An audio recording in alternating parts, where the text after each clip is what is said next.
علیہ السلام کو اللہ نے یہ صفات عطا فرمائی ہیں، شانیں عطا فرمائی ہیں۔ ایک بات آپ یہاں رک کے ذرا سوچئے گا، کچھ لوگ کہتے ہیں جی شان مصطفیٰ کا جلسہ کرنے کی کیا ضرورت، معراج مصطفیٰ، میلاد مصطفیٰ، آپ سیدھا سیدھا نماز روزے کی بات بتائیں، شان بیان کرنا کیوں ضروری ہے؟ یہ بہت بڑا مسئلہ ہے۔ بعض لوگ کہتے ہیں جی آپ سیدھا سیدھا کہیں کہ حضور نے فرمایا سچ بولو، کھری بات کرو اور دیانتداری۔ یہ آپ کیا، حضور شان بڑی تھی، عظمت بڑی تھی، تو بھئی ان آیات میں اللہ کیا بیان کر رہا ہے؟ کہا میرا محبوب نذیر بھی ہے، بشیر بھی ہے، سراج منیر بھی ہے۔ یہ ساری صفتیں اللہ نے قرآن میں بیان کی، اور ایک جگہ پہ نہیں، درجنوں جگہ پہ واضح آیات میں۔ ویسے تو سارا ہی قرآن حضور کی تعریف ہے، اور یہ میں نہیں کہہ رہا، یہ حضرت عائشہ صدیقہ فرماتی، کان خلقہ القرآن، فرمایا اگر تم نے حضور علیہ السلام کے اخلاق دیکھنے ہو تو قرآن پڑھ لو۔ تو اس لیے یہ عظمتوں اور شانوں کا بیان یہ طریقہ ہے، یہ مسلمان کی روح کی غذا ہے۔ اللہ ہمیں سمجھنے کی توفیق عطا فرمائے۔ پھر آیت نمبر 53 سے نبی پاک علیہ السلام کی بارگاہ کے آداب بیان ہوئے کہ بغیر اجازت نبی کے گھر میں داخل نہ ہو، دعوت طعام ہو تو کھانا کھا کے منتشر ہو جاؤ۔ کھانا کھا لیا تو اب ہوا یہ کہ حضور نے دعوت پکائی کچھ صحابہ کی، تو کھانا کھا کے بیٹھ گئے گپ شپ کرنے کے لیے۔ تو محبوب کریم نے ایک دو دفعہ دیکھا کہ اب یہ جائیں، حضور نے آرام کرنا تھا، لیکن کچھ لوگ بیٹھ گئے تو اللہ کریم نے فرمایا جب کھا لیا ہے نا اب جاؤ منتشر ہو جاؤ۔ گویا رب کریم اپنے محبوب کے دربار کے آداب بیان فرماتا ہے، اللہ بیان فرماتا ہے۔ اللہ اکبر۔ نبی کی بیویوں سے کوئی چیز مانگو تو پردے کے پیچھے سے مانگو۔ نبی کی بیویوں سے آپ کی رحلت کے بعد دائمی طور پر مسلمانوں کا نکاح ممنوع ہے۔ اپنے کسی بھی عمل سے اللہ اور اس کے رسول صلی اللہ علیہ وسلم کو تکلیف نہ دو۔ شان رسالت میں عظیم ترین آیت ہے، آیت نمبر 56، بڑی عظیم آیت۔ کون سی بلا؟ ان اللہ وملائکتہ، فرمایا بے شک اللہ اور اس کے فرشتے یصلون علی النبی، نبی کریم پر درود بھیجتے ہیں۔ اللہ بھی بھیجتا ہے، اللہ کے فرشتے بھی درود پڑھتے ہیں۔ یا ایھا الذین آمنوا صلوا علیہ وسلموا تسلیما، اے ایمان والو تم بھی نبی پاک پر درود پڑھو اور خوب سلام پڑھو۔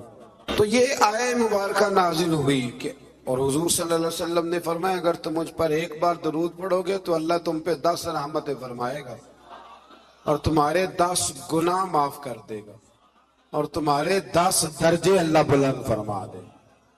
ایک بار درود شریف کو وظیفہ بنائیں، پابندی سے پڑھا کریں، پابندی سے۔ میں نے اپنے بزرگوں کو دیکھا ہے کچھ کام کرتے، کبھی کبھی مجھے لگتا ہے کہ وہ کام آج بھی بڑے ضروری ہیں، بڑے ضروری۔ بزرگ یہ کیا کرتے تھے کہ وہ نا اپنی ریل رکھتے تھے، اپنا مصلی بچھاتے تھے مسجد میں آ کے، اور اپنی تسبیح سائیڈ پہ رکھ لیتے تھے صبح کے وقت، اور روزے نہیں ہوتے تھے تو پانی کا پیالہ بھی ساتھ ہوتا تھا۔ کچھ دیر قرآن پاک پڑھنا، اپنا مصلی بچھایا، پھر اس کے ساتھ کچھ دیر تسبیح پڑھنی، پھر پانی پہ پھونک مارنی، پھر اس کو پینا۔ مجھے لگتا ہے یہ اہتمام ہے عبادت کا۔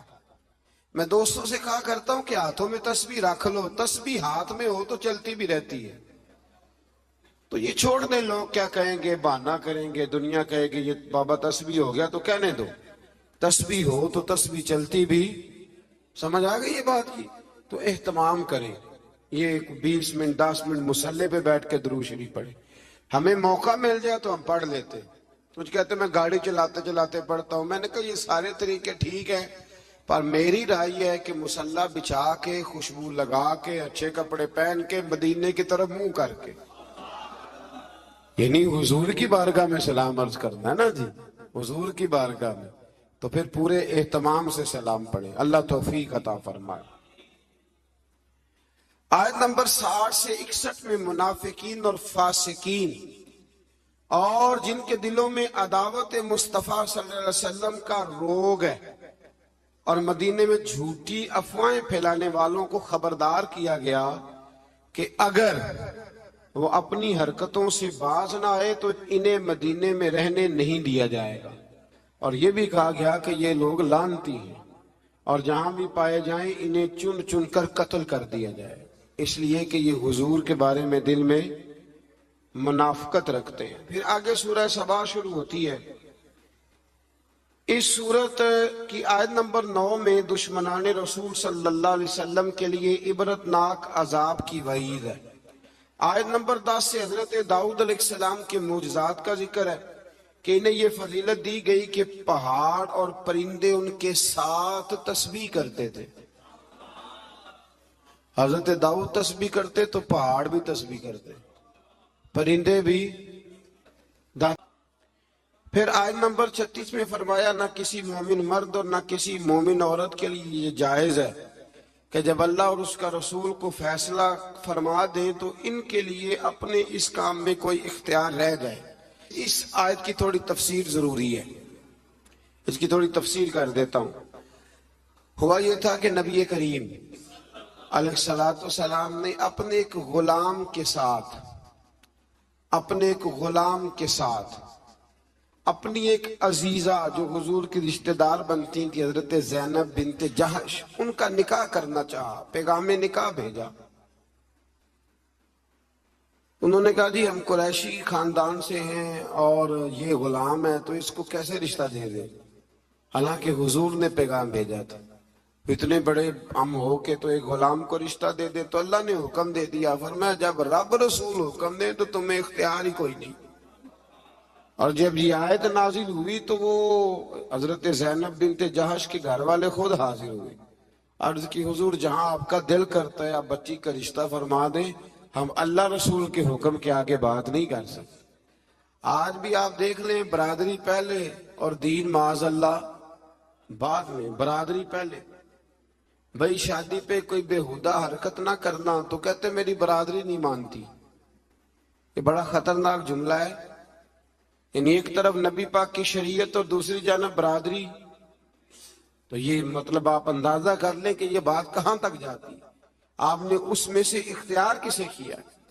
ہماری برادری وہی ہے جس برادری میں حضرت بلال حبشی شامل ہے، حضرت صہیب رومی اور عمار یاسر شامل، وہ ہماری برادری ہے، ایک ہوں مسلم حرم کی پاسبانی کے لیے۔ اللہ توفیق عطا فرمائے۔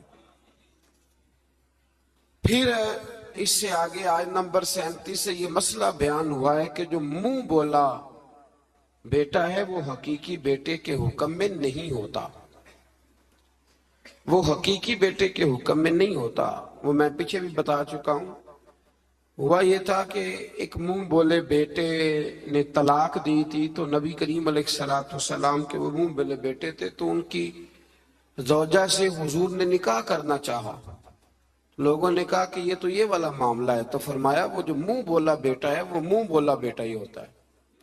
مجھ سے ایک دفعہ ایک دوست نے سوال پوچھا تھا کہ منہ بولی جو بہن ہوتی ہے تو بھئی وہ غیر محرم ہوتی ہے، منہ بولی بہن غیر، منہ بولی ماں جو ہوتی ہے نا، ایک تو یہ ہے کہ وہ کہولا کی عمر کو پہنچ جائے، اس نے بچہ چھوٹا سا لے کے پالا ہو، وہ معاملہ اور ہے۔ لیکن ہمارے ہاں جس طرح رشتے نہیں بن جاتے، جو اصل بہن ہوتی ہے اس کا پتہ ہی کوئی نہیں، اور بھائی جس کو اللہ رسول نے تیری بہن بنایا تجھے وہ پسند کیوں نہیں، اور جس کو رب کریم نے تیرے لیے رشتہ بنایا ہے تجھے وہ رشتہ قبول کیوں نہیں۔ اللہ تبارک و تعالی حقیقی مفہوم کی طرف ہماری توجہ لگائے، اسی میں ہمارا فائدہ ہے۔ تو پھر اسی طرح آیت نمبر 40 میں اللہ تبارک و تعالی نے وہ عظیم بات ارشاد فرمائی جس کی طرف امت کی توجہ ہونا بڑی ضروری ہے۔ فرمایا ما کان محمد ابا احد من رجالکم ولکن رسول اللہ وخاتم النبیین۔ فرمایا محمد صلی اللہ علیہ وسلم مردوں میں سے کسی کے باپ نہیں، ہاں اللہ کے رسول ہیں اور نبوت کو ختم کرنے والے ہیں، خاتم النبیین ہیں حضور۔ حضور نے فرمایا میں آخری نبی ہوں، میرے بعد کوئی نبی میرے بعد کوئی نبی ضرورت بھی کوئی نہیں، اس لیے کہ میرے نبی نے کمی چھوڑی کوئی نہیں، ضرورت ہی کوئی نہیں، حاجت ہی کوئی نہیں، ضرورت ہی کوئی نہیں۔ بلا وجہ بعض لوگوں کو اللہ تبارک و تعالیٰ معاف کرے، روٹی پیٹ بھر کے کھانے کو نہیں ملتی تو نبوت کا دعویٰ کر دیتے، اور عجیب و غریب قسم کے لوگ ہیں جو میدان میں آ نکلتے ہیں۔ اور مجھے تو ان لوگوں کی سمجھ نہیں آتی جو دلیلیں پوچھتے ہیں اور پھر بعد میں کہانیاں سناتے ہیں۔ تو بھئی حضور آخری نبی ہیں، رسول کریم کے بعد کوئی نبی آ سکتا؟ ایک بات کو سمجھیں، حضور کا تاج ہے ختم نبوت، یہ نبی پاک کی نشست ہے ختم نبوت، یعنی نبی ختم ہو گئے تو آخری نشست پہ حضور بیٹھے۔ تو اب جو کہتا ہے کہ میں نے بھی بیٹھنا ہے تو بے ادبی کرتا ہے کہ نہیں کرتا؟ اس لیے قادیانی اتنے برے ہیں، ان سے مسلمان اس لیے بیزار رہتے ہیں کہ وہ بہت بڑی بے ادبی کرتے ہیں۔ وہ نبی کریم علیہ السلام کے بعد کسی کو ذلی اور کسی کو بروزی نبی مانتے ہیں۔ بھئی رسول کریم پر نبوت ختم ہو گئی، اور نبی کریم علیہ السلام فرماتے ہیں میرے بعد کوئی نبی، فرمایا اگر کوئی ہو سکتا ہوتا نا تو خطاب کا بیٹا عمر ہوتا، جن میں صفتیں ہیں لیکن جو ہو سکتے تھے جب وہ نہیں ہوئے، جو ہو سکتے تھے تو ایک کانا آدمی، وہ کانا تھا مرزا، ایک آنکھ سے کانا تھا، اور عجیب اس کے باتیں تھیں، بڑے بڑے عجیب اس کو امراض تھے، اس نے اٹھ کے دعویٰ کر دیا۔ تو بڑے بڑے عجیب لوگ ہیں نا، ماننے والے تو شیطان کو بھی مانتے جاتے ہیں، معاذ، ماننے والے تو سب کو مل جاتے۔ اللہ تبارک و تعالی ہمیشہ حق پر استقامت عطا فرمائے۔ پھر اس سے آگے نبی کریم صلی اللہ علیہ وسلم کی کچھ اور صفات کا بیان ہے۔ اللہ کریم نے فرمایا یا ایھا النبی انا ارسلناک شاہدا ومبشرا ونذیرا، اے محبوب بے شک ہم نے آپ کو بھیجا ہے گواہ بنا کر، خوشخبری دینے والا بنا کر، ڈر سنانے والا بنا کر، وداعیا الی اللہ باذنہ، اور ہم نے آپ کو اللہ کی طرف بلانے والا بنا کے بھیجا ہے، وہ بھی اللہ کے حکم سے، وَسِرَاجًا مُنِيرًا، اور ہم نے آپ کو چمکتا ہوا آفتاب بنا کے بھیجا ہے۔ تو نبی کریم آیت نمبر 9 سے 13 تک ایک بار پھر اللہ تعالیٰ کی قدرت کے تحت بارش کے نظام کا ذکر ہے۔ انسان کو اس کے جوہر تخلیق کی طرف متوجہ کیا گیا تاکہ سرکشی کا شکار نہ ہو، اور وہ یہ کہ مادہ کے پیٹ میں حمل کو بھی اللہ جانتا ہے، اور یہ کہ کس کی عمر میں درازی ہے یا کس کی عمر میں کمی ہے، وہ سب اللہ نے کتاب تقدیر میں لکھ دیا ہے۔ آیت نمبر 12 سے فرمایا کہ میٹھے اور کھارے پانی کے سمندر برابر نہیں ہوتے، میٹھے اور کھارے پانی کے سمندر برابر نہیں ہوتے، لیکن فرمایا سب سمندروں سے تمہیں مچھلی کا تازہ گوشت ملتا ہے، پانی جیسا بھی ہو، اور تم ان سے پہننے کے زیور بھی نکالتے ہو، اور کشتیاں پانی کو چیرتی ہوئی چلی جاتی ہیں۔ نظام لیل و نہار اور شمس و قمر اسی کے حکم کے تابع ہیں، اسی کے حکم کے۔ یہ چاند سورج اگر کسی انسان کے قبضے میں ہوتے تو کب سے اختلاف ہو گیا ہوتا، کوئی کہتا ادھر سے نکل، کوئی کہتا کم از کم جو حکومت بدلتی وہ تو ضرور بدلتی ایک دفعہ، پچھلے لایا ہے لہذا معاذ اللہ ہم نہیں چلنے دیں گے۔ اللہ نے فرمایا یہ اللہ کے تابع، رات دن کا آنا بھی اللہ کے، اور نظام شمس و قمر بھی اللہ کے۔ آیت نمبر 18 میں بتایا کہ کوئی بوجھ اٹھانے والا دوسرے کا بوجھ نہیں اٹھائے گا، یعنی ہر ایک کو اپنے اپنے عمل کا جواب دینا ہوگا، اور جو تزکیہ اور تقوی اختیار کرے گا تو اس کا فائدہ اسی کو پہنچے گا۔ پھر فرمایا اندھا اور دیکھنے والا، ظلمت اور نور، سایہ اور دھوپ، زندہ اور مردہ لوگ برابر ہو سکتے نہیں۔ یہاں کفار اور منکرین کو اندھے، ظلمت، دھوپ اور مردے سے تشبیہ دی گئی، اور گویا اللہ کریم نے اہل ایمان کو آنکھوں والا کہا۔ نور والا کہا، سائے والا کہا، اور فرمایا یہ ہیں وہ جو زندہ ہیں۔ کافر زندہ رہ کے بھی زندہ، اقبال نے کہا تھا زندگی زندہ دلی کا نام ہے، اور مردہ دل کیا خاک جیا کرتے، تو دل زندہ ہو تو پھر ہر شے۔ ایک دانشور کا ایک قول ہے، وہ کہا کرتے تھے رشتے احساس کے ہوتے ہیں، رشتے اور احساس نہ ہو تو پھر رشتے بھی۔ آپ کو پتہ ہے نا، بہن کا اگر خیال آ جائے تو پھر بہن ہے، لیکن اگر بھائی کہے کہ نہیں جی میرے بہنوئی نے ضائع بڑے کیے ہیں پیسے، وہ تو سارا اس خاندان کو چلا جائے گا تو میں بہن کے بچوں سے، تو یہ احساس ختم ہو گیا۔ تو فرمایا کہ یہ زندہ رہتا ہے، جو مومن ہوتا ہے مومن زندہ ہوتا ہے، کافر مردہ ہوتا ہے، اس لیے کہ اس کا دل مردہ ہوتا ہے۔ اللہ تعالیٰ نے ان آیات میں یہ بھی بتایا کہ حجت الہیہ قائم کرنے کے لیے ہر قوم کی طرف نذیر یعنی روشن دلائل اور الہامی کتابیں دے کے نبی اور رسول بھیجے گئے، لیکن ہر دور میں پیغام حق کو جھٹلانے والے موجود رہے۔ پارے کی تلاوت کریں تو اگر حضرت سلیمان کتنے مہینے انتقال کے بعد بھی کھڑے رہے تو ان کو کچھ نہیں ہوتا، تو بتائیے نا پھر حضور کا وہ فرمان کتنا حق اور سچ ہے کہ اللہ نے حرام کر دیا ہے زمین نبیوں کا وجود کھاتی ہی نہیں۔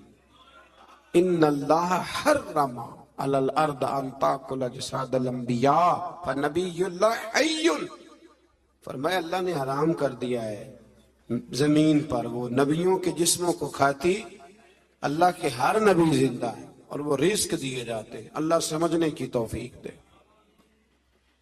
پھر آیت نمبر 22 سے مشرکین کے باطل معبودوں کی بے بسی کا بھی ذکر ہے، اور یہ کہ اللہ تعالیٰ کے حضور اس کے اذن کے بغیر کسی کو شفاعت کی مجال نہیں، عرض کریں گے وہ اللہ تبارک و تعالیٰ کی اجازت سے کریں گے۔ آیت نمبر 28 میں رسول کریم علیہ السلام کی رسالت عامہ کا ذکر ہے، عام رسالت ہے نبی پاک، کہ آپ کی دعوت پورے عالم انسانیت کے لیے، اور یہ سارا عالم انسانیت آپ کی امت دعوت ہے، اور جن خوش نصیبوں نے ایمان قبول کر لیا وہ امت اجابت ہے۔ ایک ہے نبی پاک کی امت دعوت، تو وہ جس کا اللہ رب ہے نا ان سب کی طرف حضور رسول بن گیا ہے، یعنی سب کو حضور نے دین کی دعوت دینی ہے۔ ہاں جو دعوت قبول کر لے پھر وہ امت اجابت ہے، قبول کرنے والی امت۔ اگلی آیات میں اسی مفہوم کو بیان کیا کہ اپنے عہد کے جابروں اور متکبرین کو آخرت میں ان کے عہد کے کمزور طبقات کے لوگ یہ کہیں گے کہ ہمارے ایمان سے محرومی کا سبب تم بنے تھے۔ مزید بتایا کہ پچھلی امتوں کے خوشحال لوگ مال و دولت کی فراوانی کو اپنی مقبولیت کی دلیل سمجھتے تھے، کہتے تھے ہم اللہ کے قریبی ہیں اسی لیے تو اتنی مال و دولت دی ہے اللہ نے ہمیں، اس کو وہ دلیل بناتے تھے۔ حالانکہ مال و دولت کوئی دلیل اگر یہ قریب ہونے کا ذریعہ ہوتی تو سب سے زیادہ میرے نبی پاک کی تجوریوں میں ہوتی، یہ کوئی دلیل نہیں۔ اللہ نے فرمایا کہ اس کا قرب مال و دولت کی فراوانی سے نہیں ملتا بلکہ ایمان اور عمل صالح کی دولت سے ملتا ہے، اور رزق کی کشادگی یا تنگی کا تعلق کسی کی فضیلت یا بے توقیری سے نہیں ہے، بلکہ یہ اللہ تعالیٰ کی حکمت ہے کہ کبھی وہ نعمتوں کی فراوانی امتحان کے طور پر فرماتا ہے اور کبھی آزمائش میں مبتلا کر کے بندے سے امتحان لیتا ہے۔ آیت نمبر 40 میں اللہ تعالیٰ کے فرشتوں سے سوال کہ کیا یہ لوگ تمہاری عبادت کرتے ہیں؟ فرشتوں کا اللہ تعالیٰ کی تسبیح بیان کرتے ہوئے اس کی بندگی کا اظہار کیا، اس بات کا اللہ نے اس آیات میں ذکر کیا۔ آیت نمبر 45 میں فرمایا کہ ان کفار سے پہلے جن لوگوں نے رسول کو جھٹلایا، ہمارے رسولوں کو، ان سے قوت اور دبدبہ میں وہ لوگ زیادہ مضبوط تھے۔ آج جو جھٹلا رہے ہیں نا قریش والے، تو جو پہلے جھٹلاتے تھے وہ قوت اور دبدبے میں زیادہ مضبوط تھے، لیکن وہ بھی اللہ تعالیٰ کے عذاب سے بچ نہ سکے۔ تو جب وہ نہیں بچ سکی قوم عاد اور قوم سموت اتنی تگڑی قومیں، تو یہ تو بات ہی کوئی نہیں۔ تو بات ہی کوئی نہیں. اللہ اکبر. آخری آیات میں فرمایا کہ روز حشر کفار کی خواہش ہوگی کہ عذاب سے نجات مل جائے، مگر ان کی یہ خواہش پوری نہیں ہوگی. پھر سورہ فاتر شروع ہو جاتی ہے اس سے آگے. تو اس کی آیت نمبر 5 میں تمام انسانوں سے خطاب کرتے ہوئے فرمایا کہ قیامت کا وعدہ حق ہے، اور دنیاوی زندگی کی لذتوں میں کھو کر کہیں دھوکے میں نہ پڑ جانا. اور شیطان تمہارا دشمن ہے، اس لیے تم بھی اسے اپنا دشمن ہی سمجھو. اس سے یرانے لگانے کی ضرورت، اس سے دوستیاں نہ کرتے پھر، اس کے لیے تیاری نہ کرو. یہ رمضان کے آخری دن شروع ہو جاتے تو ہمارے بچے موٹر سائیکلیں تیار کرنی شروع کر دیتے، یعنی عین رمضان میں. مجھے کچھ لوگ کہتے ہیں کہ یہ عید والے دن بڑی طوفانیں بدتمیزی ہوتی ہیں، تو میں کہتا ہوں کہ اللہ تعالیٰ ہمیں معاف کرے، ہوتی عید والے دن ہے پر اس کی تیاری رمضان میں ہوتی ہے. تو کتنا بڑا جرم ہے. یعنی ادھر چاند رات کا اعلان ہوگا تو ادھر تماشا لگ جائے. ہمیں احتیاط کرنی چاہیے. حضور علیہ السلام نے فرمایا تو یہ جو چاند رات ہوتی ہے نا، یہ تو مزدور کو مزدوری ملنے کا وقت ہوتا ہے.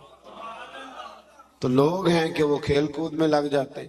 اللہ سمجھنے کی توفیق دے. آیت نمبر 27 میں فرمایا کہ ایک پانی سے مختلف رنگوں کے پھلوں، ایک ہی پہاڑی سلسلے سے مختلف رنگوں کے پہاڑ، ایک نوع انسانی سے مختلف رنگوں کے لوگ، اور چار پایوں اور جانوروں کو مختلف رنگوں میں پیدا کرنا، یہ اللہ تعالیٰ کی وحدانیت کی دلیل ہے. ایک باپ کے 4 بیٹے ہوتے ہیں، چاروں کی شکلیں علیحدہ ہوتی ہیں. یہ نہ مسئلے پہ غور نہیں نہ کرتے، ورنہ فوراً بندہ کیا اٹھتا ہے کہ سبحان اللہ و بحمدہ، سبحان اللہ. آپ غور کریں، ہر بندے یہ چیزیں لوگ بناتے ہیں نا، اس میں اتنی ڈال دو، اس میں اتنی ڈال دو، اتنی، تو ایک طرح کی چیزیں بنتی جاتی ہیں. ایک کی طرح کوئی بھی چیز جو انسان بناتا ہے، چمچ ہے، برتن ہے، تو ایک کی طرح کا بناتا ہے. اللہ کریم کی تخلیق کا کمال یہ ہے کہ ناک ہر بندے کی ایک ہے، آنکھیں 2 ہیں، کان 2، ہونٹ سب کے ہیں نا، اور چہرے مختلف ہیں. یہ سمجھتے ہیں آپ بات؟ یعنی وہی چیزیں اللہ تعالیٰ نے دیں جو سب کو دیں، اور اس کے باوجود چہرے مختلف ہیں. تو ماننا پڑے گا کہ جو بنانے والا ہے وہ بڑی شان والا ہے، جو بنانے والا ہے وہ بڑی شانوں والا ہے. جو وہ بنا سکتا ہے دوسرا کوئی نہیں بنا سکتا. آیت نمبر 28 میں بتایا کہ جو علماء ربانیین ہیں نا، ان کے دلوں میں اللہ کی خشیت ہوتی ہے. انما یخشی اللہ من عبادہ العلماء. یہ مسئلہ تھوڑا ضرور سن لیں. فرمایا اللہ کے بندوں میں سے اللہ سے وہ ڈرتے ہیں جن کے پاس علم ہے.